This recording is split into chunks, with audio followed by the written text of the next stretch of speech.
Good morning all of you. आज का chapter number fifth, जो टॉपिक हमारा चैप्टर नंबर फिफ्थ करेंगे हम, जिसमें क्या स्टेट ऑफ मैटर है और जो क्या साथ में है गैसी स्टेट। हम इस चैप्टर के अंदर स्टेट ऑफ मैटर के बारे में पढ़ेंगे, जो ज़्यादातर हम पढ़ेंगे गैसीज स्टेट के बारे में पढ़ेंगे इस चैप्टर में। सबसे पहले हम पढ़ेंगे जो क्या इन डिफरेंट जो क्या introduce different state of matter and जो क्या प्लेन इंटरमोलिकुलर, मतलब क्या होगा अट्रैक्शन इंटरमोलिकुलर फोर्स। तो इस चैप्टर के अंदर हम क्या पढ़ेंगे, सबसे पहले इन दोनों के स्टेट ऑफ मैटर के अंदर क्या डिफरेंस है, और साथ में क्या होगा कि उसमें क्या होगा जो इंटरमोलिकुलर फोर्स ऑफ ट्रैक्शन को हम इस चैप्टर के अंदर पढ़ेंगे हम। सबसे पहले हमारा मैटर, तो हमने फर्स्ट चैप्टर में पढ़ा मैटर। मैटर क्या होता है कि जो occupy the space and definite मास। तो ऐसा सब्सटेंस जो क्या होगा, एक तो स्पेस कवर करता हो या ऑक्यूपाई करता हो, साथ में क्या उसका मास होना चाहिए, उसको हम क्या कहते हैं, मैटर के नाम से कहते हैं। तो मैटर के तीन पार्ट होते हैं जो उसके द्वारा फिजिकल स्टेट के द्वारा, जिसको हमने क्या कहते हैं सॉलिड, लिक्विड एंड गैस। इन तीन भागों में बांटा, सॉलिड, लिक्विड और गैस के रूप में लिया था। तो सॉलिड को हमने क्या बताया था, जो सॉलिड क्या था, सॉलिड है तो क्या कहते हैं डेफिनेट वॉल्यूम। सॉलिड का क्या डेफिनेट वॉल्यूम होगा एंड डेफिनेट शेप। तो डेफिनेट वॉल्यूम होगा, डेफिनेट शेप होगी, उसको हमने क्या कहता है सॉलिड कहता। मतलब जो का डेफिनेट वॉल्यूम और डेफिनेट शेप होगी उसको हम सॉलिड कहेंगे। लिक्विड हैव डेफिनेट वॉल्यूम, मतलब लिक्विड का क्या होगा डेफिनेट वॉल्यूम होगा बट नॉट डेफिनेट शेप, उसकी क्या होगी डेफिनेट शेप नहीं होगी। सॉलिड में तो क्या डेफिनेट शेप थी, डेफिनेट वॉल्यूम था। लिक्विड में क्या होगा डेफिनेट वॉल्यूम होगा, नॉट डेफिनेट शेप। और गैसेज के अंदर क्या होगा, gases have neither definite volume, definite volume और नॉट डेफिनेट शेप। तो गैस के अंदर क्या होगा, ना तो डेफिनेट वॉल्यूम होगा ना ही डेफिनेट शेप होगी, वो हमारी क्या गैसेज होगी। तो ये हमने तीनों की डेफिनेशन हमने फर्स्ट चैप्टर में पढ़ी थी, वही इसमें दोबारा बताई गई है। जो मेन हमारा अब होगा इनके जो का तीनों के अंदर डिफरेंस या characteristic of solid, liquid, gas, इन तीनों के अंदर क्या कैरेक्टरिस्टिक है वो पढ़ेंगे हम। तो सबसे पहले सॉलिड। सॉलिड क्या होगा, जो उसके पार्टिकल हो क्या वेरी क्लोजली पैक, जो उसके मॉलिक्यूल क्या होगे वो एक दूसरे के क्या क्लोजली पैक हो गए, वो यानी क्या कहेंगे हम, उसके मॉलिक्यूल क्या एक दूसरे के नज़दीक हो गए, नज़दीक होने का उसको क्लोजली पैक किया जाएगा। लिक्विड, लिक्विड के अंदर क्या पार्टिकल आर लूजली पैक्ड, जो पार्टिकल हो गया लूजली पैक्ड हो गए, मतलब थोड़े उससे दूर हो गए। और गैस के अंदर क्या हो गए, particle are very large loosely packed, जो पार्टिकल है वो क्या बहुत ही ज़्यादा दूर दूर हो गए। मतलब सॉलिड के अंदर तो क्या हो गए बिल्कुल नज़दीक और क्लोजली पैक हो गए, लिक्विड के अंदर थोड़े उससे दूर हो गए, और गैसेज के अंदर क्या बिल्कुल दूर दूर हो गए, वो लूजली पैक्ड हो गई। तो ये होगा इसका सेकंड पॉइंट। इसमें वर्ड आर एक्सट्रीमली स्मॉल, तो उनके अंदर जो वर्ड्स होगा वो क्या बहुत ही स्मॉल होगा, मतलब छोटा होगा। जो उनके अंदर जैसे हम पार्टिकल क्लोजली पैक है, उनके अंदर देखें तो वर्ड जो खाली स्पेस है वो बहुत ही कम मात्रा में होगा। और जो क्या लिक्विड के अंदर क्या होगा, जो पार्टिकल कहते हैं लूजली पैक थे, मतलब थोड़ी दूर दूर थे, जिसके कारण उनका जो का वर्ड्स आर रिलेटिवली लार्ज, मतलब सॉलिड के अपेक्षा में क्या होगा गैप ज़्यादा होने का वर्ड्स क्या होगा इसमें ज़्यादा हो गए। और जो का गैसेज में क्या गैप और क्या था बहुत ही ज़्यादा था, जिसके कारण वर्ड्स आर वेरी लार्ज, उनके बीच में वर्ड्स क्या हो गए बहुत ही ज़्यादा हो गए। तो ये था सेकंड पॉइंट, मतलब है सॉलिड के अंदर तो क्या वर्ड्स क्या हो बहुत ही स्मॉल हो गए, और जो लिक्विड के अंदर क्या हो गए तो वर्ड इससे थोड़े ज़्यादा हो गए, और जो का गैस के अंदर बहुत ही ज़्यादा हो गए। नेक्स्ट है जो का inter particle force of protection. तो जो ये क्या होगी इंटर मोलिकुलर जो का फोर्स ऑफ प्रोटेक्शन कहते हैं, पार्टिकल कह सकते हैं। जो सॉलिड में क्या होते हैं बिल्कुल क्लोजली पैक, जिसके कारण उसमें फोर्स ऑफ प्रोटेक्शन क्या होगी वो लार्ज होगी। इंटर पार्टिकल फोर्स जो का लार्ज इसमें ज़्यादा होगी। और जो का लिक्विड के अंदर क्या होगी inter particle force of protection है इंटरमीडिएट, मतलब इंटरमीडिएट का मतलब वो सॉलिड और लिक्विड, सॉलिड और गैस के बीच की होगी। लिक्विड के अंदर क्या बताएंगे हमें कि जो इंटर मोलिकुलर पार्टिकल है जो का है वो क्या हो गए सॉलिड और गैस के बीच की होगी। इंटर जो का मीडिएट है तो का फोर्स आर नेग्लिजिबल, इनमें जो फोर्स ऑफ प्रोटेक्शन क्या होगी न के बराबर होगी, मतलब जो का सॉलिड और लिक्विड से बिल्कुल ही कम होगी, न के बराबर बताएंगे हम। दोबारा रिपीट करें हमें, जो सॉलिड में क्लोजली पैक थे इसके कारण उनके पार्टिकल की फोर्स ऑफ प्रोटेक्शन क्या होगी लार्ज होगी, और जो इसमें क्या थे वो लूजली पैक मतलब थोड़े से उसे दूर दूर थे, जिसके कारण उसमें फोर्स ऑफ प्रोटेक्शन है तो उन सॉलिड और जो का गैस के बीच की होगी। और गैस में क्या थे पार्टिकल दूर दूर है, जिसके कारण उनकी फोर्स ऑफ प्रोटेक्शन क्या होगी इंटरमीडिएट फोर्स ऑफ प्रोटेक्शन क्या होगी न के बराबर नेग्लिजिबल होगी। तो ये था इसका थर्ड पॉइंट है। फोर्थ पॉइंट में क्या क्या है, particle motion is restrict in vibration motion. जो पार्टिकल की मोशन होगी, जो जैसे क्या वाइब्रेशन मोशन कह सकते हैं, वाइब्रेटरी मोशन, वो जो का सॉलिड के अंदर तो होगी नहीं, क्योंकि उसके मॉलिक्यूल क्या है, वो क्लोजली पैक है। क्लोजली पैक होने के कारण जो उसके अंदर जो का वाइब्रेशन मोशन है वो क्या होगी, बिल्कुल ही रेस्टिकेट होगी, मतलब न के बराबर होगी, नेग्लिजिबल कह सकते हैं हम। Particle motion is very slow. अब जो मॉलिक्यूल क्या उससे थोड़ा दूर है, दूर होने के कारण इनके बीच की जो पार्टिकल की मोशन होगी वो क्या होगी, थोड़ी क्या होगी, इसमें स्लो होगी लिक्विड के अंदर है। और गैस के अंदर क्या, particle motion is very rapid and also random. मतलब क्या होगी, इनके पार्टिकल की मोशन क्या होगी, वो रैपिड भी होगी, रैंडम भी होगी। रैंडम मतलब है किसी न किसी डायरेक्शन के अंदर जाएगी, जैसे एक पार्टिकल दूसरे पार्टिकल को टकराएगा, टकराने से उसकी डायरेक्शन क्या होगी, चेंज होगी। उसको हम क्या कहते हैं, रैंडम के नाम से कहा जाता है। दोबारा रिपीट करें हमें, सॉलिड के अंदर वाइब्रेट जो का पार्टिकल की मोशन क्या होगी, न के बराबर होगी, नेग्लिजिबल होगी, रेस्ट्रिकेट और टू वाइब्रेट मोशन कहेंगे हमें। तो जो का लिक्विड के अंदर पार्टिकल मोशन क्या होगी, वो स्लो होगी। और गैस के अंदर क्या होगी, वो क्योंकि मॉलिक्यूल दूर दूर है, दूर दूर होने का उनकी मोशन ज़्यादा होगी, वो क्या होगी, रैंडम डायरेक्शन में होगी। तो ये होगा इसका। अब आगे डेंसिटी। डेंसिटी में क्या था, जो उसके मॉलिक्यूल क्लोजली पैक है, लगभग पहला पॉइंट से रिलेटेड है, सारे जितने पॉइंट है लगभग। तो इसकी जो क्या क्लोजली पैक है, क्लोजली पैक होने का वॉल्यूम क्या होता है उसका कम हो जाता है, जिसके कारण डेंसिटी क्या होगी उसकी ज़्यादा होगी। तो density of solid is high, तो सॉलिड की जो डेंसिटी क्या होगी वो ज़्यादा होगी। Density is lower than solid है, हाइयर देन गैस। मतलब लिक्विड की क्या होगी, डेंसिटी जो का सॉलिड से तो कम होगी और गैस से क्या होगी, ज़्यादा होगी। और जो थर्ड पॉइंट होगा इसका, जो गैस का, गैस जनरली है लो डेंसिटी, तो गैस की लगभग डेंसिटी क्या होगी, दूर होगी। अब देखो मैंने बोला था क्लोजली पैक है सॉलिड के अंदर, जिसके कारण वॉल्यूम कम हो गया, कम होने के कारण उसकी डेंसिटी क्या होगी, वो ज़्यादा होगी। अब जो क्या लिक्विड के अंदर मॉलिक्यूल क्या थोड़ी दूर दूर है, इसके कारण वॉल्यूम उसकी अपेक्षा क्या होगा, थोड़ा ज़्यादा होगा सॉलिड की अपेक्षा, जिसके कारण उसकी डेंसिटी क्या हो जाएगी, मास वाई वॉल्यूम है, तो इसके कारण थोड़ी उसकी कम हो जाएगी। और गैस में वॉल्यूम और बढ़ गया, और बढ़ने का डेंसिटी उसकी और कम हो जाएगी। तो मतलब ये बताएंगे हमें, सॉलिड की तो डेंसिटी क्या होगी, हाई होगी, और लिक्विड की क्या होगी, सॉलिड और गैस के बीच की, मतलब जो का सॉलिड से तो कम होगी और गैस से क्या होगी, ज़्यादा होगी। गैस की क्या होगी जनरली हाई, तो क्या है जो लो डेंसिटी, जो का गैस की क्या होगी वो लो डेंसिटी होगी।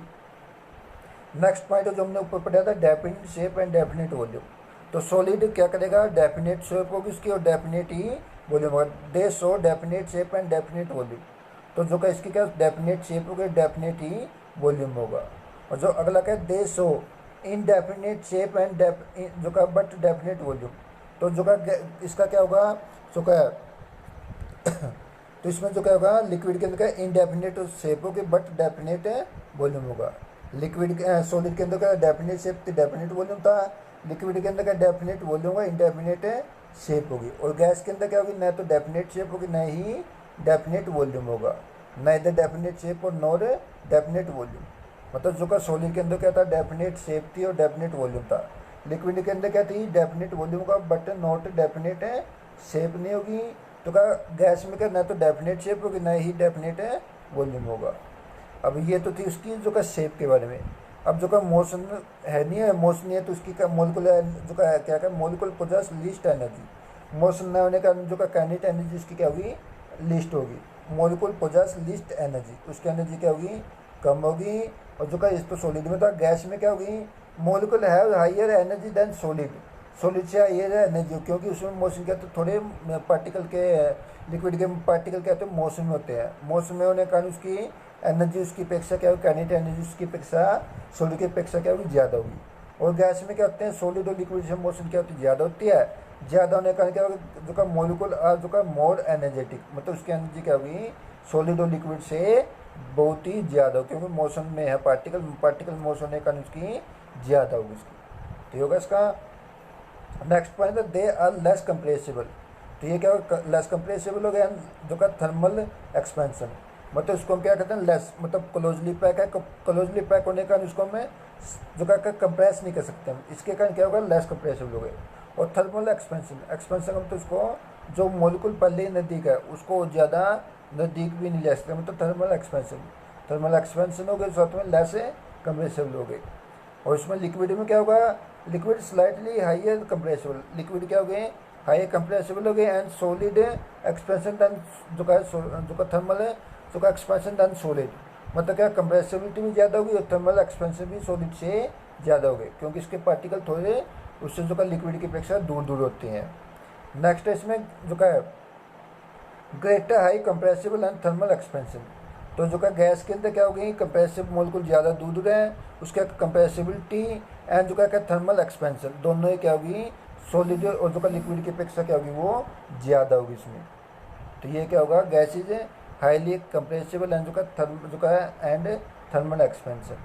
तो ये था इसका हमारा क्या था, difference between solid liquid and gas के बीच में था। अब जो नेक्स्ट टॉपिक हमारा intermolecular force of traction.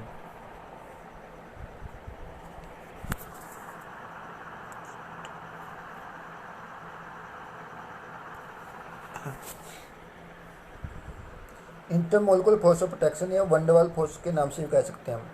Third state of matter, जो हमारे 3 स्टेट लिए मैटर के अंदर, solid liquid gas, mainly due to difference in intermolecular force of traction, उनके बीच में क्या फोर्स ऑफ ट्रैक्शन क्या होगी, वो डिफरेंट होगी।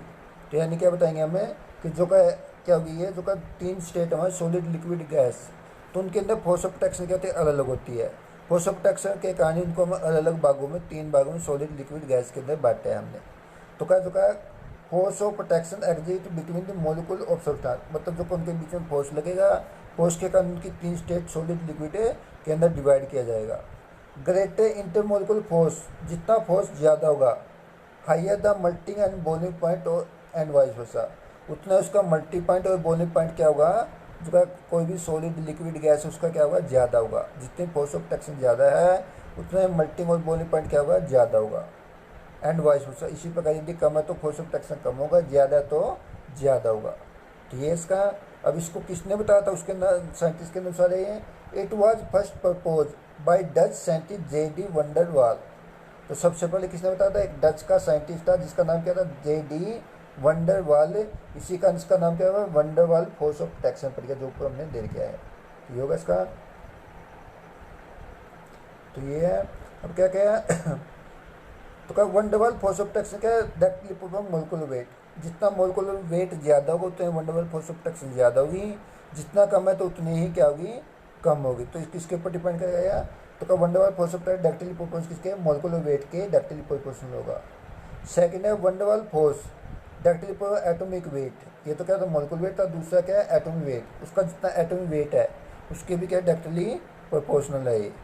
थर्ड है van der Waals force directly proportional boiling point, तीसरा का जो किसके है डायरेक्टली बॉइलिंग पॉइंट के भी वो डायरेक्टली प्रोपोर्शनल है।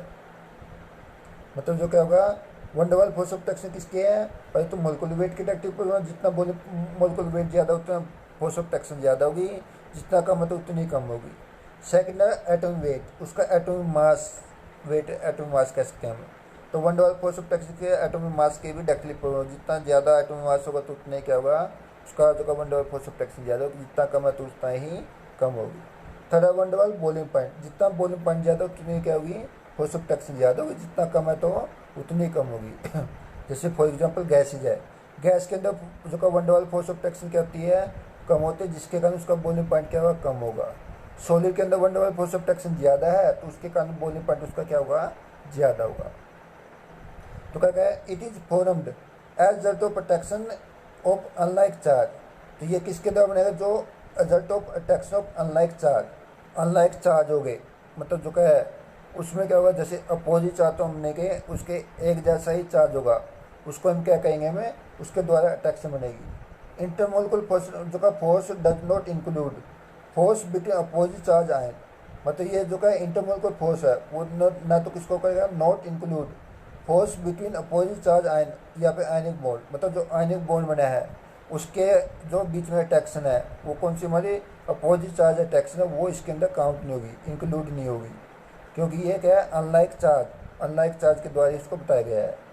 एंड जो का दूसरी क्या कहता है, force that held atom of molecule together है, तो जो मॉलिक्यूल हमारे किसके, the force that hold atom of molecule together, कोलेंट bond, जो कोलेंट बॉन्ड है उसके भी इसमें काउंट नहीं होगा, मतलब एक तो आयनिक बॉन्ड काउंट नहीं होगा, दूसरा क्या होगा कोलेंट बॉन्ड, उन दोनों को छोड़कर जो अट्रैक्शन है वो क्या होगा, हमारे इंटरमोलिकुलर फोर्स ऑफ प्रोटेक्शन के बीच में होगी।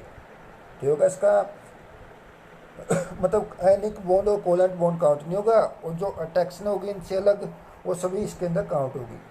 इसके बाद आ गया जो strong dipole dipole interaction operating between hydrogen and जो है more electronegative F O and is called hydrogen bond. तो उनके बीच में स्ट्रॉन्ग जो डाइपोल डाइपोल इंटरेक्शन होगी, किसके बीच में, जो है एक तो जो का हाइड्रोजन एटम होगा और जो दूसरा का मोस्ट इलेक्ट्रोनेगेटिव, जैसे एफ हो गया, ऑक्सीजन हो गया, नाइट्रोजन हो गया, उसको कहते हैं इज कॉल्ड हाइड्रोजन बॉन्ड। मतलब इसके अंदर हाइड्रोजन बॉन्ड हो सकती है, वो किसके बीच में होगी, एक तो मोस्ट इलेक्ट्रोनेगेटिव एलिमेंट है एंड जो साथ में क्या होगा हाइड्रोजन एटम होगा, उनके बीच में जो अट्रैक्शन होगी वो क्या स्ट्रॉन्ग डाइपोल डाइपोल अट्रैक्शन होती है, उसको हम क्या कह सकते हैं, हमें हाइड्रोजन जो का फ्लोरीन ऑक्सीजन नाइट्रोजन के बीच में, उसको हम क्या कहें हाइड्रोजन बॉन्ड के नाम से कहते हैं। ये था इसका। उसके बाद अब जो का टाइप ऑफ इंटरमोलिकुलर फोर्स, तो कितने प्रकार की इंटरमोलिकुलर फोर्स ऑफ अट्रैक्शन है, तो ये अलग कई प्रकार की होती है, उसको अलग अलग भागों में बांटे गया है। इंटरमोलिकुलर जो का फोर्स है डिवाइडेड इनटू, उसको अलग अलग भागों में बांटे गए हैं। सबसे पहले क्या है डाइपोल डाइपोल इंटरेक्शन, सबसे पहले कौन से डाइपोल डाइपोल इंटरेक्शन है, तो ये किसके ऊपर डिपेंड करेगी, जो का exit between the permanent polar molecule. तो क्या जो पोलर परमानेंट पोलर मॉलिक्यूल होगा, जैसे HCl हो गया, NH3 हो गया, SO2 हो गया। अब S पर पॉजिटिव चार्ज होगा जो स्लाइटली पॉजिटिव, और जो का Cl पर नेगेटिव, जो N पर स्लाइटली नेगेटिव और H पर जो का स्लाइटली पॉजिटिव। S पर क्या होगा, S की इलेक्ट्रॉनिटी कम है, O की ज़्यादा है, इसके कारण O पर स्लाइटली नेगेटिव और S पर क्या पॉजिटिव हो जाएगा। तो इस प्रकार ये क्या होगा, हमारे जितने भी परमानेंट पोलर मॉलिक्यूल हो गए वो क्या होगा, हमारे डाइपोल डाइपोल अट्रैक्शन शो करते हैं। मतलब उनके बीच में मॉलिक्यूल होंगे तो उनके बीच में जो अट्रैक्शन होगी उस अट्रैक्शन को हम क्या कहेंगे, डाइपोल डाइपोल अट्रैक्शन के नाम से कहते हैं। अब जैसे molecule having permanent dipole moment, इनके बीच में परमानेंट डाइपोल होगा, उसके द्वारा इसको बताया जाता है। अब जैसे it represent as HCl HCl HCl। अब देखोगे इनके बीच में जो डॉटेड लाइन के द्वारा दिखाई गई है वो कौन सी हमारी जो अट्रैक्शन कौन सी, वो डाइपोल डाइपोल अट्रैक्शन होगी, H और जो Cl। अगला H और Cl डॉटेड लाइन के द्वारा दिखाई गई है, जो डॉटेड लाइन के द्वारा वो कौन सी हमारी डाइपोल डाइपोल अट्रैक्शन होगी। अब इसके बाद जो आगे है, for example multi point and boiling point H2S are greater than PH3। जिसका मल्टी पॉइंट क्या होगा और जो का बॉइलिंग पॉइंट है H2S का, वो क्या होगा, जो का PH3 से क्या होगा वो ज़्यादा होगा। PH3 बिकम H2S, तो क्या कहता है PH3 become H2S has higher dipole moment. मतलब PH3 का क्या होगा, H2S का डाइपोल मोमेंट ज़्यादा है PH3 से, मतलब इसके अंदर डाइपोल डाइपोल अट्रैक्शन ज़्यादा होगी, डाइपोल ज़्यादा होने डाइपोल मोमेंट ज़्यादा होने के कारण डाइपोल डाइपोल अट्रैक्शन ज़्यादा होगी, जिसके कारण तो H2S का जो क्या है मल्टी पॉइंट बॉइलिंग पॉइंट ज़्यादा होगा और PH3 का क्या होगा कम होगा।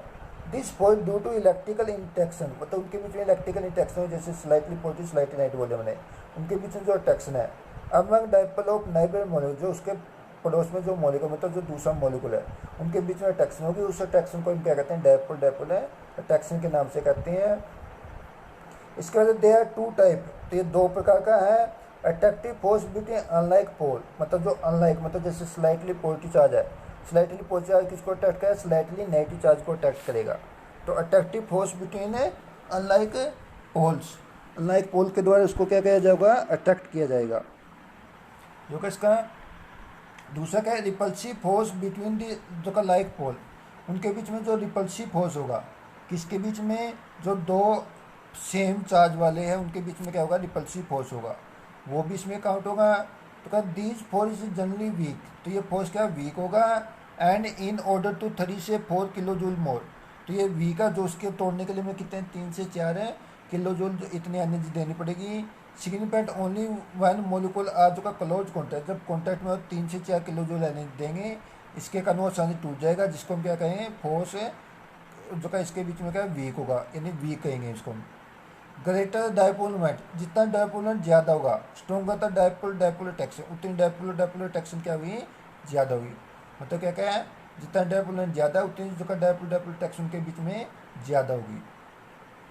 As the molecule is more polar, जो हमारा मोलिकुल है जितना पोलर ज़्यादा होगा, डाइपोल डाइपोल अट्रैक्शन आज जो का मोर, उनके बीच में जो डाइपोल डाइपोल अट्रैक्शन है उतनी क्या हुई वो ज़्यादा हुई, ज़्यादा होने का उतना क्या क्या boiling point of substance will more, उनका बॉइलिंग पॉइंट उतना ही क्या होगा वो ज़्यादा होगा। मतलब ये बताएंगे हमें जितने मॉलिक्यूल के बीच में जो पोलर अट्रैक्शन क्या ज़्यादा है, उतना जो का डाइपोल डाइपोल अट्रैक्शन ज़्यादा होगी, उतना ही उसका बॉइलिंग पॉइंट क्या होगा वो ज़्यादा होगा।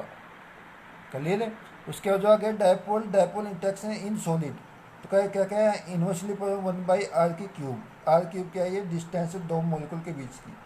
तो क्या होगा, जो है डिस्टेंस है दो बिटवीन एटम के बीच की, उसका क्या है आर क्यूब के इनवर्सली प्रोपोर्शनल है जो सॉलिड के अंदर, मतलब सॉलिड में कोई जो डायपोल डायरेक्शन बताएंगे हमें, तो क्या है 1/r का क्यूब के इनवर्सली प्रोपोर्शनल होगा वो, तो बता जाएगा। सेकंड है इसमें, सेकंड पार्ट इसका ही, तो क्या dipole dipole interaction of rotating molecule, ये तो सॉलिड फॉर्म में जो रोटेटिंग मॉलिक्यूल है वो क्या है 1/r की 6, तो ये क्या है 1/r की 6, मतलब इनवर्सली प्रोपोर्शनल किसका हुआ, तो 1/r की 6 के, मतलब जो का डिस्टेंस होगा उसकी r की पावर 6 लेंगे हम। इज द डिस्टेंस बिटवीन जो का बिटवीन टू जो का बिटवीन पोलर मॉलिक्यूल, जो दो पोलर मॉलिक्यूल है उनकी डिस्टेंस का क्या हुआ r की 6 का जो रोटेटिंग मॉलिक्यूल हो गए, और सॉलिड में r की क्यूब के बराबर होगा 1/r की क्यूब, इसमें 1/r की 6 के बराबर होगा। तो ये होगा इसका आज का टॉपिक इतना ही है। Thank you.